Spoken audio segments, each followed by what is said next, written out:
నమస్తే, welcome to political picture. ఈ దుర్యోధన దుశ్శాసన దుర్వినీత లోకంలో రక్తాసులు చిందిస్తూ రాస్తున్న శోకంతో మరో మహాభారతం అంటూ ప్రతి ఘటనలో పాత్ర పాడుతుంది. కానీ జయలలిత మరో మహాభారతం రాసి చూపించింది. అది కూడా శోకంతో కాదు, క్రోధంతో. ఆమె రక్తాసులు చిందించలేదు, నిప్పులు కురిపించింది. తన ఆత్మగౌరవానికి భంగం కలిగితే ఆగ్రహావేశాలతో కౌంటర్ ఇవ్వడమే ఆమెకు తెలుసు. ఏళ్లు పట్టినా సరే ప్రతీకారం తీర్చుకుంటానని చెప్పి మరీ తీర్చుకుంది. తాను అనుకున్నదే ఆఖరి నిర్ణయం, తాను నమ్మిందే ఫైనల్. 600 అది అమలు కావాల్సిందే. కంటి చూపుతోనే ఆదేశాలు, సంతకాలతోనే నిర్ణయాలు. ఇది పురిచితలైవి స్టైల్. తన మాటే శాసనంగా పరిపాలన సాగించిన జయలలితపైనే నేడు మన పొలిటికల్ పిక్చర్.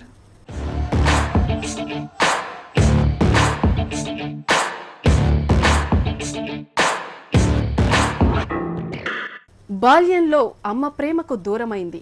యవ్వనంలో కుటుంబం కోసం కెమెరా ముందుకొచ్చింది. అమ్మలేని లోటు తీర్చిన వాడి కోసమే జీవించింది. తన హీరో కోసం అవమానాలైనా ఎదుర్కొంది. సభలో పరువు తీసిన వారికే సవాల్ విసిరింది. ప్రజల మద్దతు పొంది ప్రతీకారం తీర్చుకుంది. అవమానాలు ఆమెను రాటుదేల్చాయి, మోసాలు ఆమెను మరింత కఠినంగా మార్చాయి. ఆచరణ ఆమె నిర్ణయాలకే ఓటేయడంతో ఆదేశాలివ్వడమే అలవాటైంది.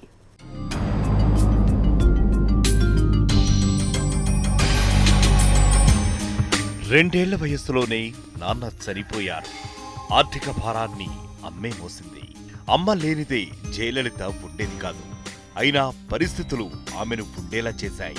అప్పటి నుంచే ఒంటరితనానికి అలవాటు పడాల్సిన పరిస్థితికి నెట్టివేయబడింది.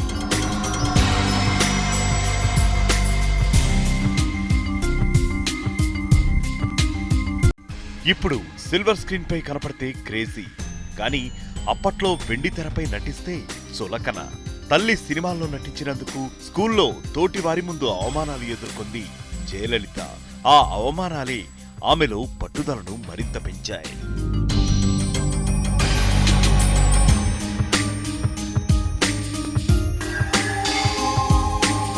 తమది సంపన్న కుటుంబం అనుకుంది. అందుకే బాగా చదివి డాక్టర్ కావాలనుకుంది. కానీ నిజం తెలుసుకుని నివ్వెరపోయింది. తమ కష్టాలు తీరాలంటే తాను సినిమాల్లో నటించాల్సిందేనని తెలిసి మొదట షాక్ తింది.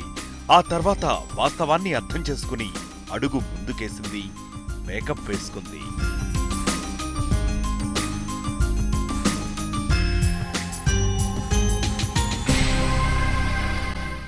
సినిమాల్లో విజయం సాధించింది. అంతలోనే అమ్మ చనిపోయింది. అన్నీ చూసుకునే తల్లి లేక జయలలిత తల్లడిల్లిపోయింది. ఏమీ తెలియని ఆ అమాయకత్వాన్ని మోసం చేయాలని సినీ మాయా ప్రపంచం ప్రయత్నించింది.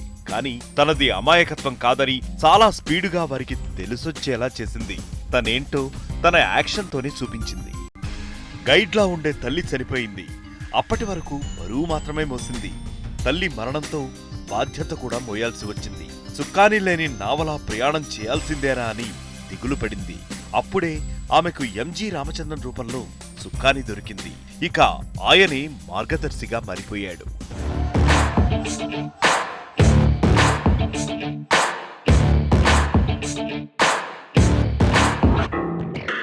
పక్కకు తోస్తే కుమిలిపోలేదు, పీఠమెక్కి బదులిచ్చింది.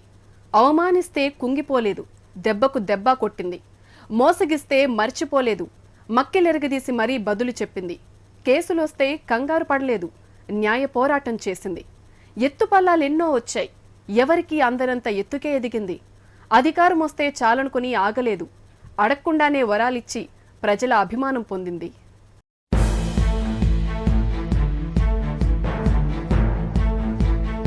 చదువు కొనసాగిస్తే డాక్టర్ అయి ఉండేది. కుదరక వదిలేస్తుంది. సహజంగా పుట్టుకతోనే ఆమెకు వచ్చిన షార్ప్నెస్, గ్రాస్పింగ్ పవర్ ఆమెకు ప్రత్యేక గుర్తింపు తెచ్చిపెట్టాయి. ఎంజీఆర్ కూడా జయలలితతో అనుబంధం పెరిగాక ఆమెలోని టాలెంట్ను, ఆలోచన నైపుణ్యాన్ని గమనించారు. రాజకీయాలపై ఆమెకున్న అవగాహన చూసి ఆశ్చర్యపోయారు. అందుకే ఆమెను అన్నాడీఎంకే పార్టీలోకి ఆహ్వానించారు. బాధ్యతలు అప్పచెప్పి నాయకురాలిగా ఎదిగేలా చేశారు.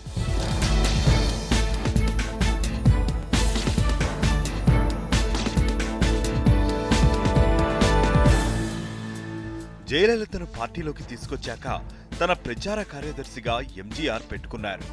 ప్రచార కార్యదర్శిగా జయలలిత తన బాధ్యతలను సిన్సియర్గా తీసుకుని చేసేవారు. ఒక సినీతార కావటం, ఎంజీఆర్తో ఉన్న అనుబంధం రీత్యా పార్టీలోనే చాలామంది ఆమెను చులకనగా చూసేవారు, అవమానించేవారు. అన్నింటినీ జయలలిత దిగమింగింది. కేవలం ఎంజీఆర్ కోసమే భరించింది. కానీ ఆమె ఏ విషయాన్ని మర్చిపోలేదు, ఎవ్వరినీ వదిలిపెట్టలేదు.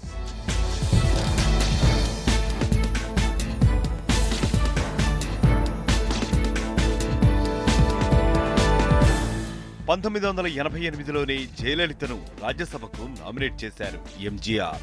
అప్పుడే చాలా మంది వ్యతిరేకించినా పైకి ఎంజీఆర్ కు ఎదురు చెప్పే సాహసం మాత్రం ఎవ్వరూ చెయ్యలేదు, చెయ్యలేరు కూడా. రాజ్యసభ సభ్యురాలిగా తన ప్రస్థానం మొదలుపెట్టిన కొద్ది రోజులకే ఎంజీఆర్ చనిపోయారు. ఆత్మబంధువు కోల్పోయినందుకు బాధపడినా, ఆవేదన చెందినా రాజకీయంగా తన భవిష్యత్ గురించి జయలలిత ఆందోళన పడలేదు. ఎందుకంటే అప్పటికే ఆమె రాజకీయాలను చదివేసింది, తమిళ రాజకీయాలను ఔపోసన పట్టేసింది. ఎవరు ఏంటో, ఎవరు ఎందుకు ఎలా మాట్లాడతారో అర్థం చేసుకునే స్థితికి ఎదిగిపోయింది. అందుకే గంభీర వదనంతోనే ఎంజీఆర్ భౌతిక కాయం దగ్గర నిల్చుంది.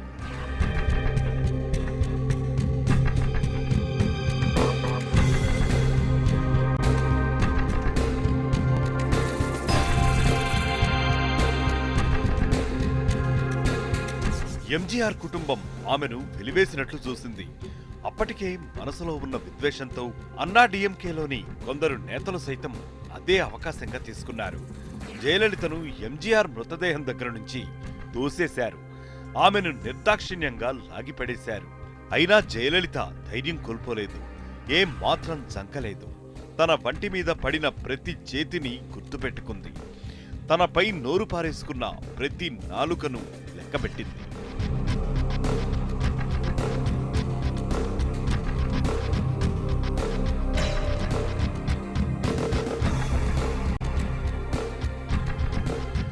ఎంజీఆర్ వారసురాలిగా ఆయన భార్య జానకి రామచంద్రన్ను తెరపైకి అన్నాడీఎంకేలోని ఓ వర్గం తీసుకొచ్చింది. కానీ ప్రజల్లో ఎంజీఆర్ వారసురాలిగా తనకే గుర్తింపు ఉందన్న విశ్వాసం జయలలితకుంది. అందుకే బహిరంగంగా ప్రకటన చేసింది. ఎంజీఆర్కు తానే రాజకీయ వారసురాలినని ప్రకటించుకుంది. పార్టీని చీల్చి ఒక వర్గాన్ని తన వైపు తిప్పుకుంది. అసెంబ్లీ రద్దై రాష్ట్రపతి పాలన వచ్చింది. తర్వాత జరిగిన ఎన్నికల్లో ఎంజీఆర్ లేని అన్నాడీఎంకే ఓడిపోయింది. కానీ 27 మంది ఎమ్మెల్యేలతో జయ ప్రతిపక్ష నాయకురాలిగా నిలిచింది. తాను సైతం తొలిసారి ప్రత్యక్ష ఎన్నికల్లో పాల్గొని విజయం సాధించి ఎమ్మెల్యేగా సభలోకి అడుగుపెట్టింది. జయ సత్తా చూసిన అన్నాడీఎంకేలోని అన్ని వర్గాలు ఏకాభిప్రాయంతో జయలలితను తమ నాయకురాలిగా అంగీకరించారు.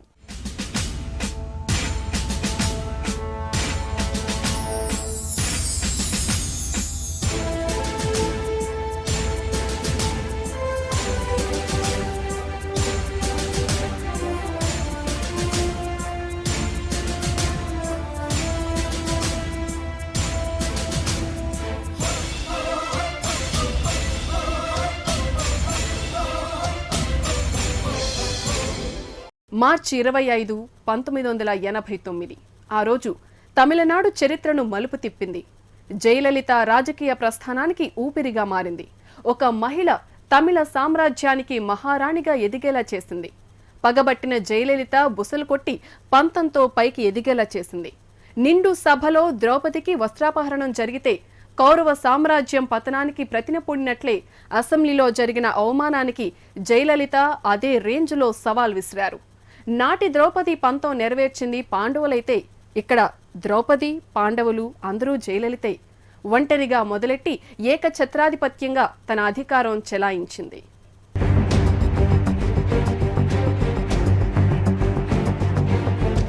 వద్దన్న పార్టీనే తన వెనుకకు తిప్పుకుంది. నాయకత్వం వద్దన్న వారి నోటితోనే తనకు జై కొట్టించుకుంది. 1989లో అసెంబ్లీలో ప్రతిపక్ష నాయకురాలిగా అడుగుపెట్టింది. తొలి మహిళా ప్రతిపక్ష నాయకురాలిగా రికార్డు సృష్టించింది. ఎంజీఆర్తోనే అంతమైపోయిందనుకున్న అన్నాడీఎంకే మళ్లీ జయలలిత నాయకత్వంలో పుంజుకోవడం డీఎంకే నేతలకు మింగుడు పడని విషయంగా మారింది. ఇగో హట్ అయిన డీఎంకే లీడర్స్ అవకాశం కోసం ఎదురు చూస్తున్నారు. అప్పుడే జరిగింది ఘోరమైన ఘటన.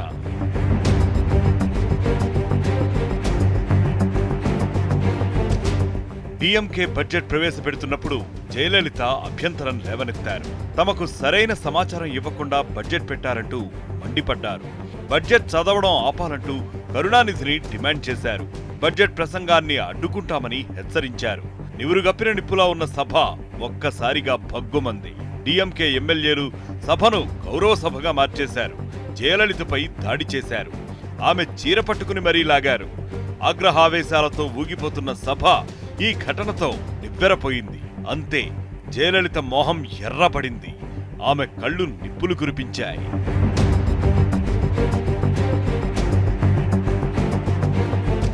ఇంత అవమానం జరిగిన సభలోకి తాను మళ్లీ అడుగు పెడితే సీఎంగానే అడుగు పెడతానని తేల్చి చెప్పింది. ఇంతకు ఇంత బదులు తీర్చుకుంటానని బహిరంగంగా సవాల్ విసిరింది. డీఎంకే కరుణానిధికి కౌంట్ డౌన్ మొదలైందంటూ వార్నింగ్ ఇచ్చింది.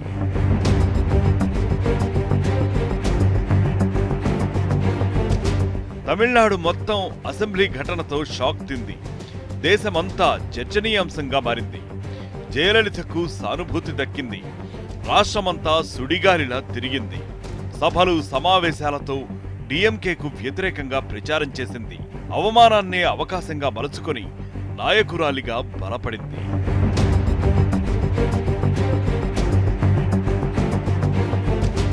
పెరంబదూరులోనే రాజీవ్ గాంధీ హత్య చేయబడడం, ఎల్టీటీఈ పాత్ర, డీఎంకే ప్రభుత్వ విఫలం అంటూ ప్రచారం జరగడంతో పరిస్థితులు మారిపోయాయి. రాజీవ్ సానుభూతి పవనాలు పనిచేస్తాయని ముందే పసిగట్టిన జయలలిత కాంగ్రెస్తో తెలివిగా పొత్తు పెట్టుకుంది. జయలలిత ఘన విజయం సాధించి ముఖ్యమంత్రిగా ప్రమాణ స్వీకారం చేసింది.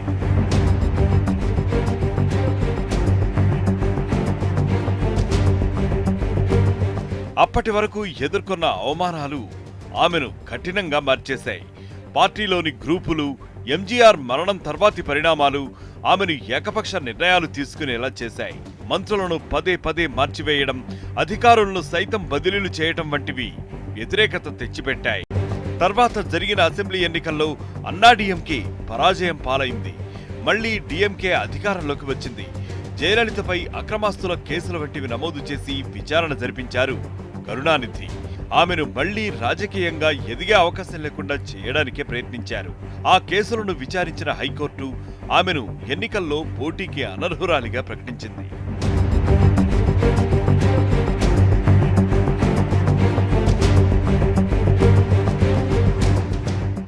చెప్పిందంటే చేసి తీరుతుంది. ఓ మాట అందంటే అది చేసి చూపిస్తుంది. నిర్ణయం తీసుకుందంటే అది అమలు కాక తప్పదంతే. శపథం చేసిందంటే సాధించి తీరుతుంది. జయలలిత ఏ నిర్ణయం తీసుకున్నా అంత తీవ్రంగా ఉంటుంది. రాజీ పడటం, మాట తప్పడం అనేవి ఆమె డిక్షనరీలోనే లేవు. విమర్శలెన్ని వచ్చినా తాను అనుకున్నదే చేస్తుంది. తాను చెప్పిందే అమలు చేస్తుంది.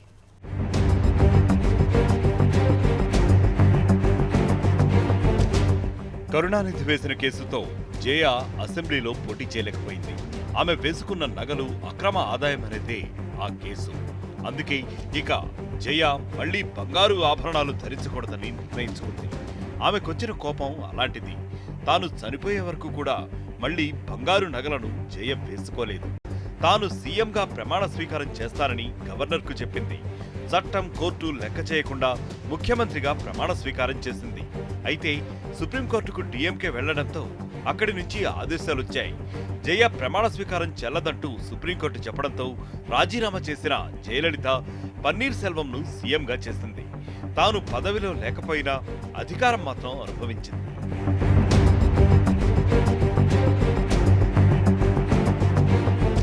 న్యాయ పోరాటం చేసి తనపై కేసును కొట్టేయించుకున్నాక మళ్లీ సీఎంగా ప్రమాణ స్వీకారం చేసింది. ఉప ఎన్నికల్లో పోటీ చేసి ఏకపక్ష విజయాన్ని సాధించింది. తనను పోటీ చేయనివ్వకుండా చేసిన కరుణానిధిపై కన్నెర్ర చేసింది. అసెంబ్లీలో తనకు జరిగిన అవమానం గుర్తొచ్చి మరింత భగ్గుమంది.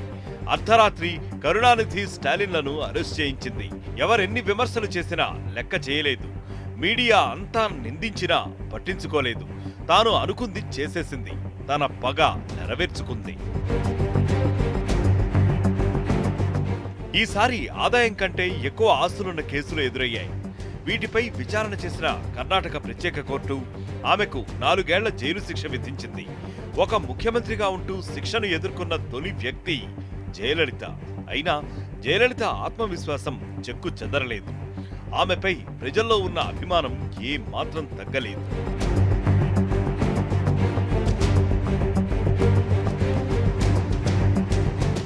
జైలు శిక్ష అనుభవించింది రోజులే అయినా ఆ స్థాయి నేతలు ఆ పరిస్థితులకు కుంగిపోతారు, డిప్రెషన్కు లోనవుతారు, మళ్లీ జనంలో తిరగడానికి సంశయిస్తారు. కానీ జయలలిత వేరు.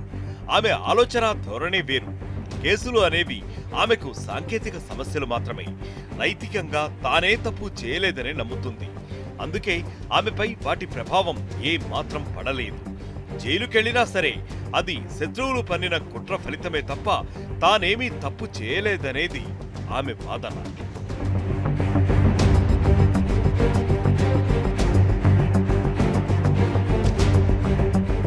కర్ణాటక హైకోర్టులో మళ్లీ న్యాయ పోరాటం చేసి తన శిక్షను రద్దు చేసుకుంది.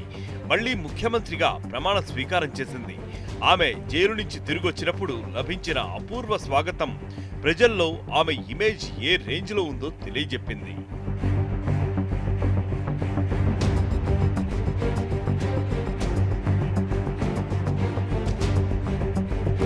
తర్వాత అసెంబ్లీలో సైతం గర్జించింది. ఎక్కడా రాజీ పడకుండా ఏ మాత్రం వెనక్కు తగ్గకుండా తన నిర్ణయాలపై వాదించింది. అసెంబ్లీలో విజయకాంత్తో ఆమె వాదించిన తీరు చూసిన వారికి జయలలితపై కేసుల ప్రభావం ఏమీ లేదని అర్థమైంది.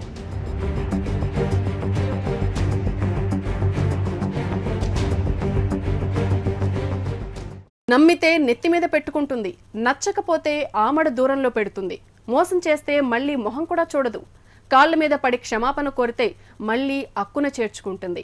నేతలు సైతం కాళ్లకు దండాలు పెడతారు. చూసేవారికి మహారాణి వ్యవహారంలా కనపడుతుంది. ఆమె మాత్రం తాను నిర్ణయించుకున్న, తాను కోరుకున్న బాటలోనే అడుగులు వేస్తుంది. ఎవరు ఏమన్నా పట్టించుకోదు. తన వారసులెవరో ముందే నిర్ణయించేసింది. ఎవరు ఏం చేయాలో ముందే చెప్పేసింది. శశికళ ఈ ఒక్క వ్యక్తి చాలు నమ్మితే ఎలా ఆదరిస్తుందో, మోసగిస్తే మళ్లీ ఎలా ఉంటుందో, క్షమాపణ కోరితే ఏమవుతుందో జయలలిత వైఖరి ఏంటో క్లియర్గా తెలిసిపోతుంది. జయలలిత ప్రచార కార్యదర్శిగా ఉన్నప్పుడు పార్టీ ప్రచార ఆడియో క్యాసెట్స్ అమ్మకాల కోసం కలిసింది శశికళ. అప్పుడు ఏర్పడిన పరిచయం స్నేహంగా మారింది. వ్యక్తిగతంగా ఆమెకు సన్నిహితురాలుగా మారింది. అప్పటి నుంచి వచ్చిన ప్రతి ఒడిదుడుకులోనూ జయకు శశికళ అండగా నిలిచింది. అందుకే జయలలిత ఆమె పట్ల ఆదరాభిమానాలు చూపించారు. ముఖ్యమంత్రి అయ్యాక బంగారు నగల కేసు గాని, కలర్ టీవీల కుంభకోణం కేసు గాని వీటన్నింటిలో శశికళ ఆమె సన్నిహితుల పేర్లు వినపడ్డాయి. అయినా జయలలిత ఆమెను దూరం పెట్టలేదు. తన నమ్మకం వమ్ము అయ్యే వరకు ఎవరెన్ని చెప్పినా వినే రకం కాదు జయలలిత. సాంకేతికంగా జరిగిన తప్పులకు, ఎవరో చేసిన అవినీతికి తాను కేసులను ఎదుర్కొన్నా చివరకు అధికారాన్ని కోల్పోయినా సరే జయలలిత తన ధోరణి మార్చుకోలేదు. శశికళ కుటుంబాన్ని మొత్తం తన దగ్గరే పెట్టుకుంది. ఆమె అన్నకొడుకు సుధాకర్ను తన దత్తపుత్రుడిగా స్వీకరించింది. ఆ దత్తపుత్రుడి పెళ్లిని ఆడంబరంగా నిర్వహించి విమర్శలను ఎదుర్కొని ఎన్నికల్లో పరాజయం పాలైంది. ఒక దశలో శశికళ ఆమె కుటుంబం తనను మోసం చేశారని గమనించిన జయలలిత ఆగ్రహంతో ఊగిపోయారు. శశికళ మాత్రం తనను క్షమించమని జయ కాళ్ల మీద పడ్డారని చెబుతారు. అందుకే శశికళను మాత్రం క్షమించేసిన జయ ఆమె కుటుంబ సభ్యులను మాత్రం వెళ్లగొట్టింది. చివరకు చావు బతుకుల్లో ఆసుపత్రిలో ఉన్నప్పుడు కూడా అక్కడ ఎంట్రీ శశికళకు తప్ప ఎవరికీ దక్కలేదు. గవర్నర్ వచ్చినా, మంత్రులు వచ్చినా డాక్టర్తో మాట్లాడుకుని పోవాల్సిందే. జయను మాత్రం కలిసే ఛాన్స్ దక్కలేదు, కేవలం శశికళకు తప్ప. పన్నీర్ సెల్వం మరో ఉదాహరణ. జయలలిత అభిమానిగా రాజకీయాల్లోకి వచ్చి ఆమెకు విశ్వాసపాత్రుడిగా మారినవాడు పన్నీర్ సెల్వం. జయ అనర్హురాలిగా ఉన్నప్పుడు పన్నీర్ సెల్వంనే సీఎం చేసింది. తర్వాత మరోసారి జైలుకు వెళ్లాల్సి వచ్చినప్పుడు సెల్వమే సీఎం అయ్యాడు. పదవి దక్కగానే స్టైల్ మార్చేసే భారత రాజకీయాల్లో పన్నీర్ సెల్వం సైతం తన అధినేత్రి ఆదేశాలను తూచా తప్పక పాటించాడు. భరతుడు రాముడి పాదుకలను పక్కన పెట్టి పాలన చేసినట్లు ప్రతిసారి జయలలితకు అధికారం జాగ్రత్తగా అప్పజెప్పాడు. అందుకే తాను చనిపోతానని తెలిసాక పన్నీర్ సెల్వంనే సీఎం చేయాలని జయలలిత చెప్పినట్లు తెలుస్తోంది. తాను ఎన్నిసార్లు ఆరోపణలకు గురి అయినా, ఎన్నిసార్లు కేసుల పాలైనా జనం పదే పదే తనకు పట్టం కట్టడంతో జయలలిత వారి రుణం తీర్చుకోవాలనుకున్నారు. అందుకే పలు సంక్షేమ పథకాలను ప్రవేశపెట్టి వారి ఆదరణను పొందారు. కేసుల ప్రభావం తమ రాజకీయాల మీద లేకుండా చేయడానికి పకడ్బందీగా సంక్షేమ పథకాలతో వ్యూహం పన్నింది జయలలిత. అందులో విజయవంతమైంది. అందుకే 2016 ఎన్నికల్లో ఆమె తమిళనాడు రాజకీయ చరిత్రను తిరగరాస్తూ రెండవసారి వరుసగా సీఎం అయ్యారు.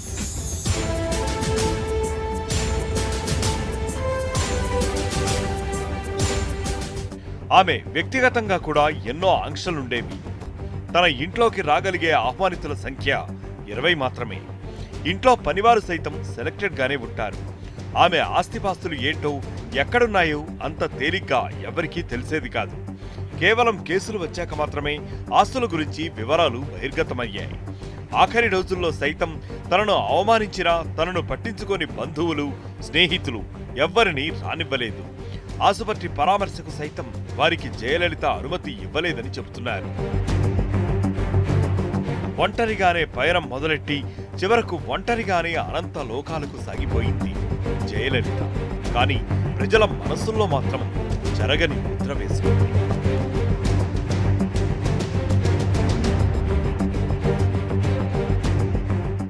తాను కోరుకోని నట జీవితంలోకి బలవంతంగా అడుగుపెట్టింది. అయినా రాణించింది. ఊహించని రాజకీయ జీవితంలోకి అడుగుపెట్టింది. మహానాయకురాలిగా ఎదిగింది. ఆటుపోట్లను ఎదుర్కొంది, రాటుదేలింది. దెబ్బతిన్న మనసుతో కఠిన నిర్ణయాలు తీసుకుంది. తాననుకున్న దారిలో తనకు నచ్చిన విధంగా దూసుకుపోయింది. ఎవరేమనుకున్నా, ఎన్ని విమర్శలొచ్చినా తన వ్యూహంతోనే పదును తేలింది. మకుటం లేని మహారాణిలా వెలిగిపోయింది.